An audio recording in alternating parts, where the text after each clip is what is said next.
തൃശൂർ പെരിങ്ങാവിൽ തീപിടുത്തം. ചെമ്പുകാവ് പെരിങ്ങാവ് റോഡിന് ചേർന്ന് ഓസ്കാർ ഇവന്റ് മാനേജ്മെന്റ് സ്ഥാപനത്തിന്റെ ഗോഡൌണിലാണ് തീ പടർന്നത്.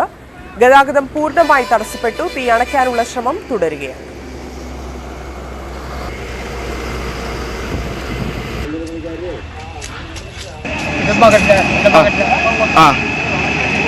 എപ്പോഴാണ് സംഭവിച്ചത്? എന്തൊക്കെയുണ്ടായിരുന്നു ഇതില്? അതിൽ കാർപ്പറ്റ്, 2 ലോഡ് പുതിയ കാർപ്പറ്റ് ഉണ്ട്, പിന്നെ പ്ലൈവുഡ്, ലൈറ്റ്, ഫൈബറിലൊക്കെ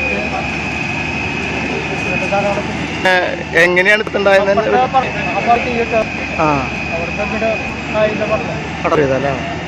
ഇത് നടത്തുന്നത്?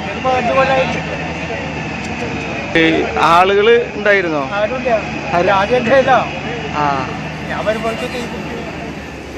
രാജു ഗുരുവായൂർ ചേരുന്നു. രാജു, എന്താണ് തീപിടുത്തത്തിന് കാരണം? എത്ര വലിയ നഷ്ടമാണ് ഉണ്ടായിരിക്കുന്നതെന്നാണ് കണക്കുകൾ? ധന്യ, തൃശൂർ ചെമ്പുകാവ് പെരിങ്ങാവ് റോഡിലെ ഓസ്കാർ ഈവന്റ് മാനേജ്മെന്റിന്റെ ഗോഡൌണിലാണ് തീപിടുത്തമുണ്ടായത്. സമീപത്ത് പുല്ലിന് ആരോ തീയിട്ടിരുന്നു. അത് പടർന്നു പിടിച്ച് ഗോഡൌണിലേക്കും പടരുകയായിരുന്നു എന്നാണ് പ്രാഥമിക നിഗമനം. സമീപത്തെ വീടുകളിലേക്ക് തീ പടരാതിരിക്കാൻ വേണ്ട നടപടികൾ കൈക്കൊണ്ടിട്ടുണ്ട്. പെരിങ്ങാവ് റോഡരികിൽ തന്നെയാണ് ഗോഡൌൺ സ്ഥിതി ചെയ്യുന്നത്. 3 യൂണിറ്റ് ഫയർഫോഴ്സും കുന്നംകുളത്ത് നിന്ന് എത്തിയ 2 യൂണിറ്റ് ഫയർഫോഴ്സും ചേർന്നാണ് തീയണയ്ക്കാനുള്ള ശ്രമം നടത്തിയിരുന്നത്. ഇപ്പോൾ ഏകദേശം 4.5 മണിക്കൂറായിരിക്കുന്നു. എന്നിട്ടും ഈ തീ അണയ്ക്കാനായിട്ട് സാധിച്ചിട്ടില്ല.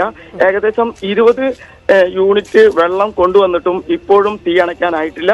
ഇതിനിടയിൽ കുന്നംകുളം ഫയർഫോഴ്സിലെ വിപിൻ എന്ന ഉദ്യോഗസ്ഥൻ പുക അടിച്ചതിനെ തുടർന്ന് കുഴഞ്ഞു വീണു. അദ്ദേഹത്തെ ഉടൻ ആശുപത്രിയിൽ പ്രവേശിപ്പിക്കുകയും ചെയ്തിട്ടുണ്ട്.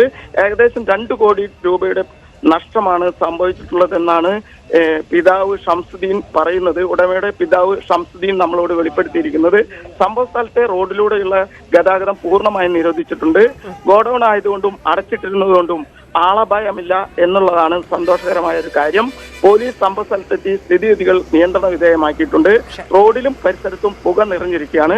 ഫയർഫോഴ്സ് ഉദ്യോഗസ്ഥർ തീയണയ്ക്കാനുള്ള തീവ്ര ശ്രമങ്ങൾ നടത്തിക്കൊണ്ടിരിക്കുകയാണ്. ധന്യ. നന്ദി രാജു. കോഴിക്കോട് മുക്കത്ത് ഓട്ടോറിക്ഷ മറിഞ്ഞ് സ്കൂൾ വിദ്യാർത്ഥികൾക്ക് പരുക്ക്. മുക്കം അഗസ്ത്യമൊഴി തൊണ്ടിമ്മൽ വെള്ളരിച്ചാലിലാണ് അപകടം. ഓട്ടോറിക്ഷ കയറ്റം കയറുന്നതിനിടെ മറിയുകയായിരുന്നു. പരിക്കേറ്റ 2 കുട്ടികളെ ആശുപത്രിയിൽ പ്രവേശിപ്പിച്ചു. 6 കുട്ടികളായിരുന്നു ഓട്ടോറിക്ഷയിൽ ഉണ്ടായിരുന്നത്. മുക്കം കാർമൽ സ്കൂളിലെ LKG വിദ്യാർത്ഥിനി നെഹ, UKG വിദ്യാർത്ഥിനി തൻവി ഉഷ എന്നിവർക്കാണ് പരിക്ക്. കോഴിക്കോട് മുക്കത്ത് വാഹനാപകടമുണ്ടായി. ഒരാൾക്ക് ഗുരുതരമായി പരിക്കേറ്റു. എടവണ്ണ കൊയിലാണ്ടി സംസ്ഥാന പാതയിലെ മുക്കം പെരുമ്പടപ്പിൽ ബൈക്കും ബസ്സും കൂട്ടിയിടിച്ചായിരുന്നു അപകടം.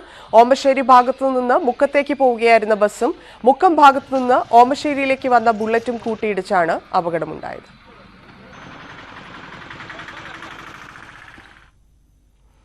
മലപ്പുറം മഞ്ചേരിയിൽ സ്കൂൾ ബസ് മറിഞ്ഞ അപകടം. പട്ടർക്കുളം അൽഹുദ സ്കൂൾ ബസ്സാണ് അപകടത്തിൽപ്പെട്ടത്. ബസ് ബ്രേക്ക് നഷ്ടപ്പെട്ട് മറ്റൊരു ബസ്സിൽ ഇടിച്ചതോടെ ആ ബസ് മറിയുകയായിരുന്നു. അപകടത്തിൽ 5 കുട്ടികൾക്ക് നിസ്സാര പരിക്കേറ്റു. കോഴിക്കോട് തൊട്ടിൽപ്പാലത്ത് റോഡ് നിർമ്മാണത്തിലെ അപാകത ചോദ്യം ചെയ്ത നാട്ടുകാർക്ക് മർദ്ദനം. കരാറുകാരന്റെ നേതൃത്വത്തിലാണ് മർദ്ദനമെന്നാണ് ആരോപണം. ഒരാൾക്ക് പരിക്കേറ്റു. കാവിലുംപാറ പഞ്ചായത്തിൽ 16-ാം വാർഡിലെ 3-ാം കൈ ST കോളനി പൂക്കോട് റോഡിൽ നിർമ്മാണ പ്രവൃത്തി നടന്നുവരികയാണ്. റോഡിന്റെ വശങ്ങൾ കോൺക്രീറ്റ് ചെയ്യുമ്പോൾ അളവ് കുറച്ചതായും എസ്റ്റിമേറ്റ് പ്രകാരമല്ലാതെയാണ് നിർമ്മാണമെന്നും നാട്ടുകാർ ആരോപിച്ചു. നാട്ടുകാർ ഇത് ചോദ്യം ചെയ്യുകയും പഞ്ചായത്ത് AEയെയും കരാറുകാരനെയും വിളിച്ചു വരുത്തുകയും ചെയ്തു. ഇതിൽ പ്രകോപിതരായ റോഡ് നിർമ്മാണ തൊഴിലാളികൾ സ്ഥലത്തുണ്ടായിരുന്ന നാട്ടുകാരായ 4 പേർക്ക് നേരെ തട്ടിക്കയറുകയും ആക്രമിക്കുകയുമായിരുന്നുവെന്നാണ് പരാതി. സംഘർഷത്തിൽ കണ്ണിന് സാരമായി പരിക്കേറ്റ പ്രദേശവാസിയായ വിനീഷ് കുറ്റ്യാടി താലൂക്ക് ആശുപത്രിയിൽ ചികിത്സ തേടി. കനം കുറച്ച് ചെയ്തതിനെ പറ്റി, പിന്നെ വൃത്തിയാക്കാണ്ട് മണ്ണൊന്നും കോരാണ്ട് ചെയ്തതിനെ പറ്റിയും ചോദിച്ചപ്പോൾ കോൺട്രാക്ടർ അടക്കം പണിക്കാരും കോൺട്രാക്ടറും കൂടി ഒരു ഗുണ്ടായുസം പോലെ നമ്മളെ തച്ച് പരിക്കേൽപ്പിക്കുകയാണ് ചെയ്തത്. റോഡ് നിർമ്മാണത്തിലെ അപാകതയെപ്പറ്റിയും ആക്രമണത്തെക്കുറിച്ചും അന്വേഷിച്ച് ശക്തമായ നടപടി സ്വീകരിക്കണമെന്ന് നാട്ടുകാർ ആവശ്യപ്പെട്ടു. നമുക്ക് നാടിന് വികസനം വേണം, കരാറുകാർ മാന്യമായിട്ട് പണിയെടുക്കണം. അതായത് നമ്മുടെ റോഡ് നിലനിൽക്കണമെങ്കിൽ എസ്റ്റിമേറ്റിൻ്റെ ഒരു 50% അവർ പണിയെടുക്കണം എന്നാണ് എൻ്റെ അഭിപ്രായം. കാരണം വെച്ചാൽ ഇപ്പോൾ ഒരു 30% പണിയെടുത്ത് ബാക്കി കീശയിലാക്കുന്ന സ്ഥിതിയാണ് ഇവിടെ പല കരാറുകാരും ചെയ്തുകൊണ്ടിരിക്കുന്നത്. അതുകൊണ്ട് തന്നെ റോഡ് മറ്റു വർക്കുകൾ തന്നെ നിലനിൽക്കുന്ന ഒരു സ്ഥിതി ഇവിടെ ഇല്ല. സംഭവത്തിൽ തൊട്ടിൽപ്പാലം പോലീസ് കേസെടുത്ത് അന്വേഷണം ആരംഭിച്ചു. ന്യൂസ് 18 തൊട്ടിൽപ്പാലം. ട്രെയിൻ യാത്രയ്ക്കിടെ വീണ് പരിക്കേറ്റ നിലയിൽ കണ്ടെത്തിയ വിദ്യാർത്ഥി മരിച്ചു. നിലമ്പൂർ അമരമ്പലം ഏമങ്ങാട് സ്വദേശി മുഹമ്മദ് നിഹാലാണ് മരിച്ചത്. കുറ്റിപ്പുറം KMCT പോളിടെക്നിക് കോളേജിലെ അവസാന വർഷ ഓട്ടോമൊബൈൽ ഡിപ്ലോമ വിദ്യാർത്ഥിയായിരുന്നു. പഠനയാത്രയുടെ ഭാഗമായി കഴിഞ്ഞ തിങ്കളാഴ്ച വൈകിട്ടാണ് ഡൽഹിയിലേക്ക് യാത്ര പുറപ്പെട്ടത്. ചൊവ്വാഴ്ച 3 മണിയോടെ മുംബൈ കല്യാൺ സ്റ്റേഷന് സമീപമാണ് സംഭവം. ട്രെയിനിൽ നിന്ന് വീണ് പരിക്കേറ്റതായാണ് ലഭിച്ച വിവരം. ഉടനെ തൊട്ടടുത്ത ആശുപത്രിയിൽ എത്തിച്ചെങ്കിലും നില ഗുരുതരമായിരുന്നു. മുംബൈ സയനിലെ ആശുപത്രിയിൽ പ്രവേശിപ്പിക്കുകയായിരുന്നു. അവിടെ വെച്ചായിരുന്നു മരണം. കൊല്ലം മരുന്നല്ലൂരിൽ അമ്മയും മകനും വീടിനുള്ളിൽ പൊള്ളലേറ്റ് മരിച്ച നിലയിൽ. 65 വയസ്സുള്ള ലില്ലി, മകൻ സോണി വർഗീസ് എന്നിവരാണ് മരിച്ചത്. ആത്മഹത്യയാണെന്നാണ് പ്രാഥമിക നിഗമനം. വീട്ടിനുള്ളിൽ നിന്ന് പുക ഉയരുന്നത് കണ്ട് അയൽവാസികളാണ് പോലീസിലും ഫയർഫോഴ്സിലും വിവരം അറിയിച്ചത്. ഗേറ്റ് അകത്തുനിന്ന് പൂട്ടിയ നിലയിലായിരുന്നു.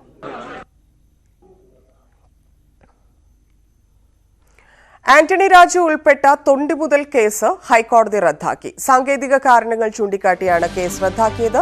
വിവരങ്ങളുമായി സുബി വിശ്വനാഥൻ ചേരുന്നു. സുബി, ഏറെ ചർച്ച ചെയ്യപ്പെട്ട കേസായിരുന്നു ഗതാഗത മന്ത്രി ആന്റണി രാജുവുമായി ബന്ധപ്പെട്ട ഈ തൊണ്ടിമുതൽ കേസ്. എന്തുകൊണ്ടാണ് കോടതി ഇത്തരത്തിലൊരു നടപടിയിലേക്ക് നീങ്ങിയത്? വിവരങ്ങൾ.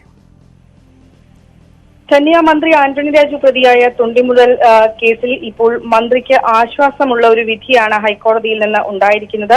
കൃത്രിമം കാണിക്കൽ കേസിലെ വിചാരണ നടപടികൾ വേഗത്തിലാക്കണമെന്ന് സമർപ്പിച്ച ഹർജിയാണ് ഇപ്പോൾ റദ്ദാക്കിയിരിക്കുന്നത്. സിയാദ് റഹ്മാനാണ് ഈ കേസിൽ ഇപ്പോൾ ഉത്തരവ് പറഞ്ഞിരിക്കുന്നത്. മയക്കുമരുന്ന് കെടുത്ത് കേസിലെ പ്രതിയായ ഓസ്ട്രേലിയൻ പൗരനെ രക്ഷിക്കാൻ തൊണ്ടിമുതൽ മാറ്റിയതുമായി ബന്ധപ്പെട്ട് നെടുമങ്ങാട് മജിസ്ട്രേറ്റ് കോടതിയുടെ പരിഗണനയിലുള്ള കേസിൽ വർഷങ്ങളായി യാതൊരു പുരോഗതിയും ഇല്ല എന്ന് പറഞ്ഞുകൊണ്ട് പൊതുപ്രവർത്തകനായ ജോർജ് വട്ടക്കുളമാണ് ഹർജി നൽകിയിരിക്കുന്നത്. ആ ഹർജിയിലാണ് ഇപ്പോൾ കോടതി വിധി പറഞ്ഞിരിക്കുന്നത്. കേസിൽ ആന്റണി രാജുവിനെ വിചാരണ ചെയ്യുന്നത് ഹൈക്കോടതി നേരത്തെ സ്റ്റേ ചെയ്യുകയും ചെയ്തിരുന്നു. ഏതായാലും ഇപ്പോൾ മന്ത്രിക്ക് ആശ്വാസകരമായ ഒരു നിലപാടാണ് കോടതിയുടെ ഭാഗത്തു നിന്ന് ഉണ്ടായിരിക്കുന്നത്. സാങ്കേതിക കാരണങ്ങൾ ചൂണ്ടിക്കാട്ടിയാണ് ഇപ്പോൾ കേസ് റദ്ദാക്കിയിരിക്കുന്നത്. എന്നാൽ വിഷയത്തിന്റെ ഗൗരവം കണക്കിലെടുത്തുകൊണ്ട് വീണ്ടും കേസെടുക്കുന്നതിൽ തെറ്റില്ല, തടസ്സമില്ല എന്നും ഉത്തരവിൽ പറയുന്നുണ്ട്. നടപടിക്രമങ്ങൾ പാലിച്ച് മുന്നോട്ട് പോകുന്നതിന് തടസ്സമില്ല എന്നാണ് കോടതി പറയുന്നത്. ഏതായാലും ഈ ഹർജിയിൽ ചില തെറ്റുകൾ സംഭവിച്ചിട്ടുണ്ട്. ആ തെറ്റുകൾ ചൂണ്ടിക്കാട്ടി അത് പരിഹരിച്ചുകൊണ്ട് വീണ്ടും കേസെടുക്കുന്നതിൽ തെറ്റില്ല എന്നൊരു നിലപാടാണ്. അതായത് ഈ കേസിൽ പോലീസിന് നടപടികളുമായി മുന്നോട്ട് പോകാൻ സാധിക്കില്ല എന്നാണോ?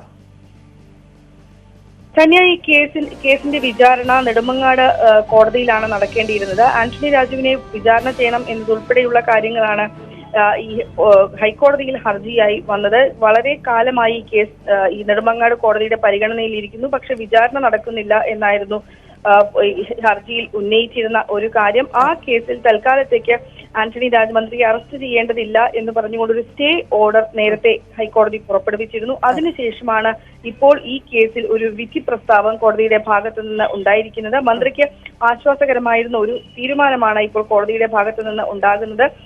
ഈ കേസ് ആന്റണി രാജുവിനെതിരായ ഹർജി ഇപ്പോൾ റദ്ദാക്കിയിരിക്കുകയാണ് ജസ്റ്റിസ് സിയാദ് റഹ്മാൻ. സാങ്കേതിക കാരണങ്ങൾ ചൂണ്ടിക്കാട്ടിയാണ് ഇപ്പോൾ ഈ സാങ്കേതിക കാരണങ്ങളെ കുറിച്ച് വിധിയിൽ കൂടുതലായി വിശദീകരിക്കുന്നുണ്ടോ സോവി?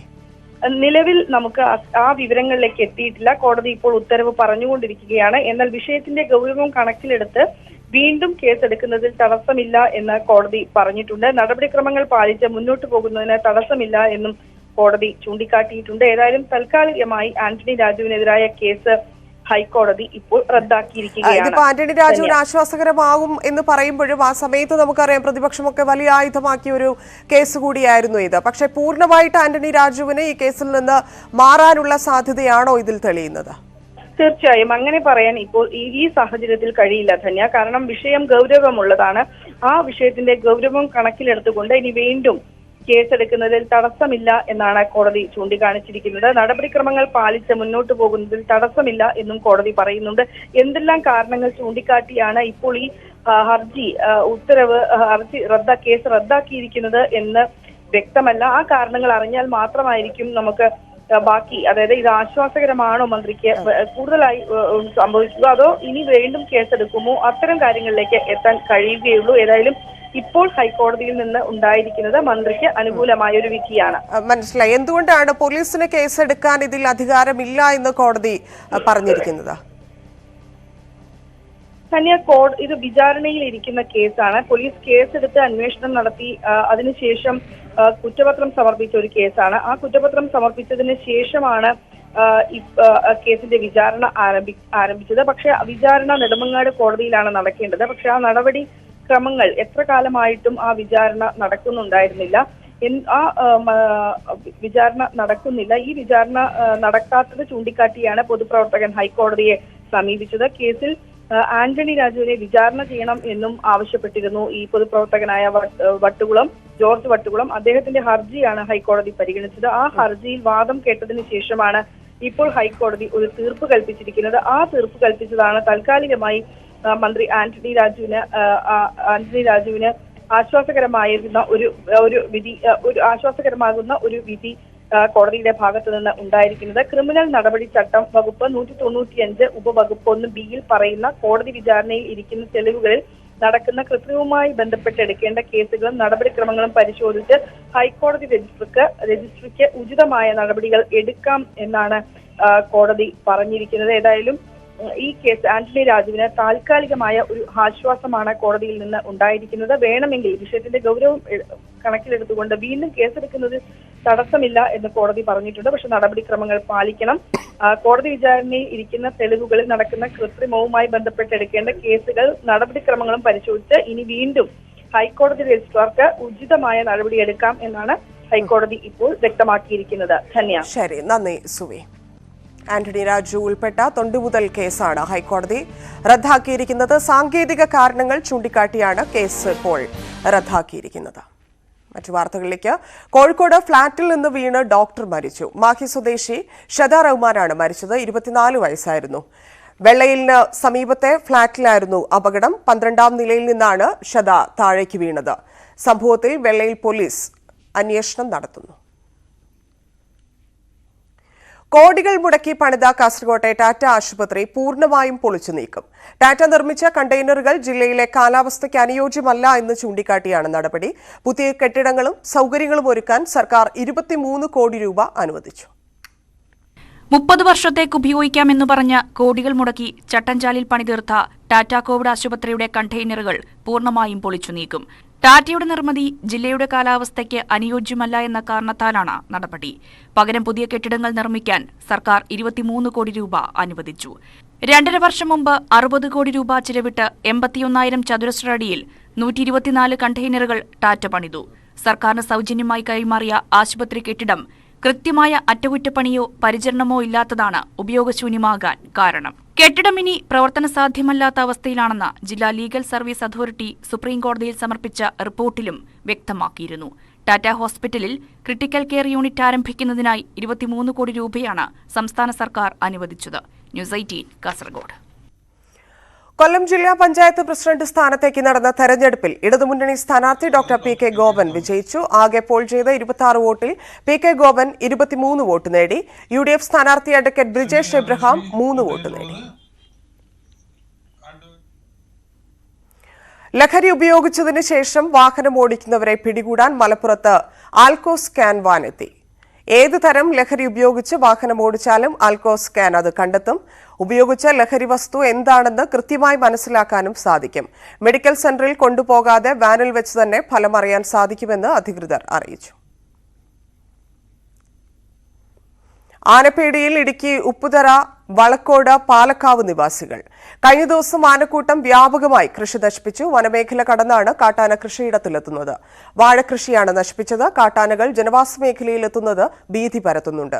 വിഷയം വനംവകുപ്പ് ഉദ്യോഗസ്ഥരെ അറിയിച്ചിട്ടും ഒരു നടപടിയും സ്വീകരിച്ചില്ലെന്നും ആരോപണമുണ്ട്. തിരുവനന്തപുരം കഴക്കൂട്ടത്ത് കടകളിൽ മോഷണം പെരുകുന്നു. പെറ്റ് ഷോപ്പിൽ നിന്ന് ഫോൺ മോഷ്ടിക്കുന്ന CCTV ദൃശ്യങ്ങൾ പുറത്തുവന്നു. കടയിലെത്തിയ ആൾ ജീവനക്കാരിയുടെ ശ്രദ്ധ തെറ്റുമ്പോൾ ഫോൺ മോഷ്ടിക്കുന്നത് ദൃശ്യങ്ങളിൽ വ്യക്തമാണ്. ഇയാളെ കണ്ടെത്താൻ പോലീസ് ശ്രമിക്കുകയാണ്. സമീപത്തെ പല കടകളിലും കഴിഞ്ഞ ദിവസങ്ങളിൽ മോഷണം നടന്നിരുന്നു. ചിലരെ പിടികൂടുകയും ചെയ്തിരുന്നു. ജമ്മുകാശ്മീരിൽ നിന്ന് ശബരിമലയിലേക്കുള്ള കാൽനട യാത്രയിലാണ് കാസർഗോഡ് സ്വദേശികളായ നളിനാക്ഷനും പ്രഭാകരനും. പ്രതികൂല കാലാവസ്ഥയെ അതിജീവിച്ച് ഇവർ നടത്തുന്ന യാത്ര കാസർഗോഡ് എത്തി. 3000 കിലോമീറ്റർ ദൂരം താണ്ടിയാണ് ശബരിമല യാത്ര മധ്യേ ഇവർ സ്വദേശത്തെത്തിയത്. ജമ്മു കാശ്മീരിലെ വൈഷ്ണോദേവി ക്ഷേത്രത്തിൽ നിന്നും ശബരിമലയിലേക്ക് 3500 കിലോമീറ്റർ താണ്ടണം. കാൽനടയായി എത്താൻ മാസങ്ങളോളം വേണ്ടിവരും.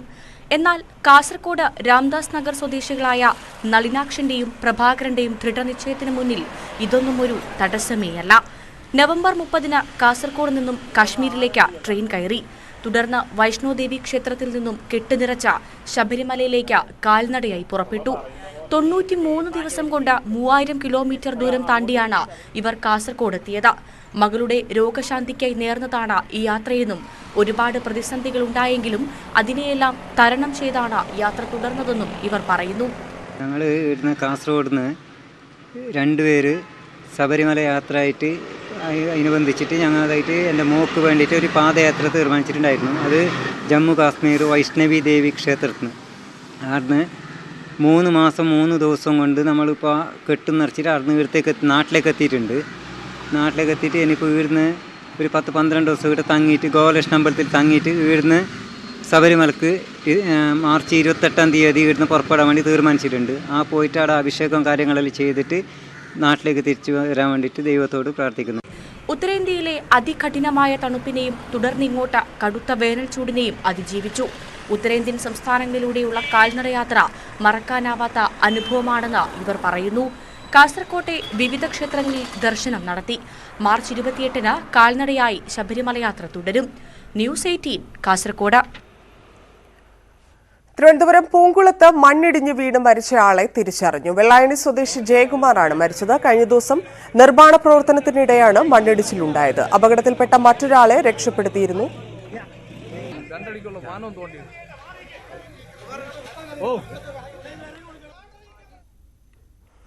ഇടുക്കി ജില്ലയ്ക്ക് റെയിൽവേ സ്റ്റേഷൻ അന്യമാണ്. പക്ഷേ തേക്കടിയിലെത്തുന്ന വിനോദസഞ്ചാരികളെ വരവേൽക്കാൻ ഒരു തീവണ്ടി എഞ്ചിൻ ഇവിടുണ്ട്. 1956-ൽ നിർമ്മിച്ച ഇടുക്കിയുടെ ചരിത്രത്തോട് തൊട്ടുനിൽക്കുന്ന ഒരു ഡീസൽ എഞ്ചിൻ.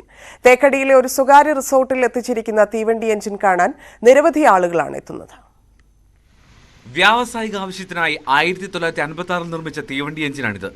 ബാംഗ്ലൂരിൽ നിർമ്മിച്ച എഞ്ചിൻ 1982-ൽ KSEB വാങ്ങി. ശേഷം ഇടുക്കിയുടെ ചരിത്രത്തിലേക്കും ഈ ഡീസൽ എഞ്ചിൻ ചൂളം വിളിച്ചു. ഇടുക്കി ഇടമലയാർ അണക്കെട്ടുകളുടെ നിർമ്മാണ സാമഗ്രികൾ എത്തിക്കുന്നതിനാണ് എഞ്ചിൻ നിർണായക പങ്കുവഹിച്ചത്. വൈദ്യുതി വകുപ്പിന്റെ അങ്കമാലി ഡിപ്പോയിലേക്ക് നിർമ്മാണ സാമഗ്രികളും കൽക്കരികളും കൊണ്ടുപോകുന്നതിനായി പിന്നീട് ഈ എഞ്ചിൻ ഉപയോഗിച്ചു. 2015-ൽ 10 ആണ്ടുകൾ നീണ്ട എഞ്ചിന്റെ പ്രവർത്തനം അവസാനിപ്പിച്ചു. ഇതിനുശേഷമാണ് EVM ഗ്രൂപ്പ് ഇത് വാങ്ങി റിസോർട്ടിലെത്തിച്ചത്. KSEBയുടെ ഉടമസ്ഥരുണ്ടായിരുന്ന മിഷൻ 2015 ഡീകമ്മീഷൻ ചെയ്ത ശേഷം കോതമംഗലം ആസ്ഥാനമായിട്ട് EVM ഗ്രൂപ്പിന്റെ ചെയർമാൻ ശ്രീ ജോസ് മാത്യു വാങ്ങുകയും ആവശ്യമായ അറ്റകുറ്റപ്പണികൾ നടത്തി ഈ മിഷൻ നമ്മുടെ ഗ്രൂപ്പിന്റെ തന്നെ ഉടമസ്ഥയിലുള്ള തേക്കടിയിലെ സ്റ്റെർലിംഗ് റിസോർട്ടിൽ എത്തിച്ചിരിക്കുകയാണ്.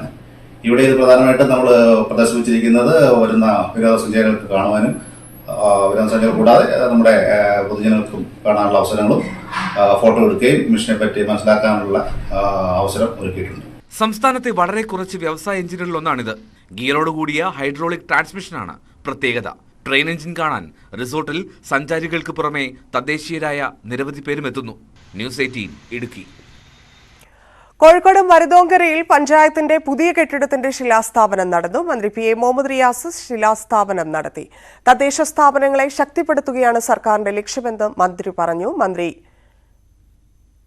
സംസാരിക്കുമ്പോൾ ഉണ്ടായിരുന്ന പ്രതികരണമാണത്. സ്വരാജ്യ പുരസ്കാരം ഉൾപ്പെടെ പഞ്ചായത്തിന് വിവിധ അംഗീകാരങ്ങൾ ലഭിച്ചിട്ടുണ്ട്. ചടങ്ങിൽ ഗ്രാമപഞ്ചായത്തിനുള്ള അനുമോദനവും നൽകി.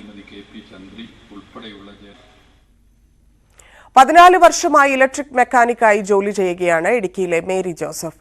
മോട്ടോർ റീവൈൻഡിങ്ങും ഗൃഹോപകരണങ്ങളുടെ റിപ്പയറിംഗുമൊക്കെ ഇവർ അനായാസം കൈകാര്യം ചെയ്യും. ഇലക്ട്രിക് ഉപകരണങ്ങൾ നന്നാക്കുന്നതിൽ വിദഗ്ധയാണ് ഇടുക്കി തോപ്രാംകുടി സ്വദേശി മേരി ജോസഫ്. ഏതുതരം മോട്ടോറുകളുടെ റീവൈൻഡിംഗ് ജോലികളും ചെയ്യും. ഇൻഡക്ഷൻ കുക്കറും ഇസ്തിരിപ്പെട്ടിയും മിക്സിയും ഗ്രൈൻഡറും വാഷിംഗ് മെഷീനുകളും ഉൾപ്പെടെ എല്ലാ ഗൃഹോപകരണങ്ങളും തകരാർ മാറ്റി പ്രവർത്തനക്ഷമമാക്കും.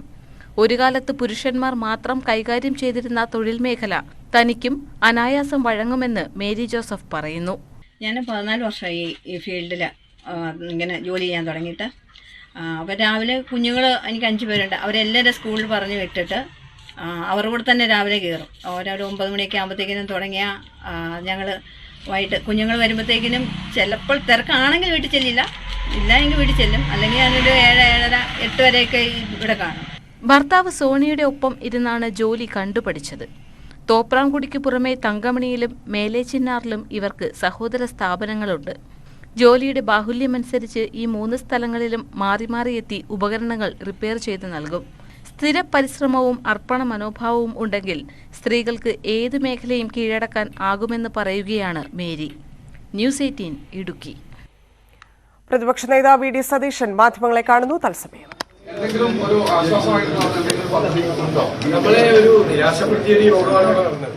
രണ്ട് മന്ത്രിമാർ ഈ യോഗത്തിൽ പങ്കെടുത്തെങ്കിലും അവര് ഭാവിയിലേക്ക് ഇപ്പോൾ നിലവിലിരിക്കുന്ന കേന്ദ്രീകൃതമായ ഈ മാലിന്യ സംസ്കരണ പദ്ധതി മാറ്റി ഉറവിട മാലിന്യ സംസ്കരണത്തിലേക്ക് ഇത് മാറ്റണം, അത് അടിയന്തരമായി വരുന്ന 1 മാസം കൊണ്ട് തീർക്കണം എന്നുള്ളൊരു പുതിയ രീതിയാണ് വെച്ചിരിക്കുന്നത്. അതല്ലാതെ ഈ ക്രൈസിസ് മാനേജ്മെന്റിനെ സംബന്ധിച്ച് ഗവൺമെന്റ് ഇപ്പോഴും അവ്യക്തതയിലാണ്. തീ എന്നണയ്ക്കാൻ പറ്റും ഒരു ഉറപ്പുമില്ല. 9ാമത്തെ ദിവസം നിന്ന് തീ കത്തുകയാണ്. ഇന്ന് രാവിലെ നഗരത്തിൽ സൂര്യൻ ഉദിച്ചത് 9 മണിക്കാണ്. കാരണം പുക കംപ്ലീറ്റ് പുകയാണ്. ഇത് വലിയ അപകടകരമായ രീതിയിലുള്ള വിഷാംശങ്ങൾ ചേർന്ന ഒരു പുകയാണ്. ഹ്രസ്വകാലത്തേക്കും ദീർഘകാലത്തേക്കും ഒരുപാട് ആരോഗ്യ പ്രശ്നങ്ങൾ ഉണ്ടാക്കുന്ന വിഷയമാണ്. അത് സംബന്ധിച്ചുള്ള ഒരു നടപടി, ഈ ആരോഗ്യകാരികളെ സംബന്ധിച്ചുള്ള ഒരു പഠനം, ഇത് ആളുകൾ ശ്വസിച്ചു കഴിഞ്ഞാൽ ആളുകൾക്ക് എന്താണ് സംഭവിക്കുന്നത്, ഇത് ക്യാൻസർ പോലുള്ള രോഗങ്ങൾക്ക് കാരണമായ ചില വിഷവാതകങ്ങൾ ഇതിനകത്തുണ്ട് പ്ലാസ്റ്റിക് കത്തിക്കുമ്പോൾ. അത് ഇത്രയും വലിയ ഉയർന്ന തോതിൽ തുടർച്ചയായി കഴിഞ്ഞ 9 ദിവസവും ഈ നഗരത്തിലും പരിസര പ്രദേശത്തിലും നിറഞ്ഞു നിൽക്കുകയാണ്. അതിന്റെ ഇടയിലാണ് നിരവധി ആളുകൾ തലചുറ്റി വീഴുന്നു, നിരവധി ആളുകൾ ശ്രദ്ധിക്കുന്നു, നിരവധി ആളുകൾക്ക് ശ്വാസകോശ പ്രശ്നങ്ങൾ ഉണ്ടാകുന്നു. ഇതൊന്നും ആകെ കുറച്ച് ക്യാമ്പ് കണ്ട് ബ്രഹ്മപുരത്തും പരിസര പ്രദേശവും നടത്തിയതാണ്. ഒരു വിദഗ്ധ ഏജൻസിയെ കൊണ്ട് ഇത് പഠിപ്പിക്കാൻ വേണ്ടിയിട്ടുള്ള ഒരു നടപടിയും ആരോഗ്യവകുപ്പ് സ്വീകരിച്ചിട്ടില്ല. ആരോഗ്യവകുപ്പ് 100 ബെഡുമായിട്ട് ജനറൽ ആശുപത്രിയിൽ കാത്തിരിക്കുകയാണ്. അതുകൊണ്ട് എന്താ കാര്യമുള്ളത്? അതുകൊണ്ട് അതല്ലല്ലോ ഇത് നേരിടുന്നത്. ഇത് മറ്റേ മഹാമാരി വന്നതുപോലെ അല്ലല്ലോ ഇത് നേരിടുന്നത്. ഇത് വ്യത്യസ്തമായ തലത്തിലാണ്. സർക്കാരിനെ കൊണ്ടും സർക്കാരിന്റെ സംവിധാനങ്ങളെ കൊണ്ടും തീ അണയ്ക്കാൻ പറ്റുന്നില്ലെങ്കിൽ കൃത്രിമ മഴ ഉൾപ്പെടെയുള്ള എന്തെല്ലാം മാർഗങ്ങളുണ്ട്. ഈ ഇന്ത്യയുടെ വിവിധ ഭാഗങ്ങളിൽ, ലോകത്തിന്റെ വിവിധ ഭാഗങ്ങളിലുള്ള എന്തെല്ലാം സംവിധാനങ്ങളുണ്ട്, അതിനെക്കുറിച്ചൊന്നും ഇവരെ ആലോചിച്ചിട്ടില്ല. ബ്രഹ്മപുരം വിഷയത്തിലാണ് വി ഡി സതീശൻ പറഞ്ഞത്. മന്ത്രിമാർ 2 പേരും രാവിലെ സന്ദർശിച്ചിരുന്നു. പക്ഷേ നിലവിലെ ക്രൈസിസ് മാനേജ് ചെയ്യാനുള്ള ഒരു തീരുമാനവും ഉണ്ടായില്ല എന്നാണ് പ്രതിപക്ഷ നേതാവ് പറയുന്നത്. നാട്ടുവർത്തമാനം പൂർണ്ണമാകുന്നു. നമസ്കാരം.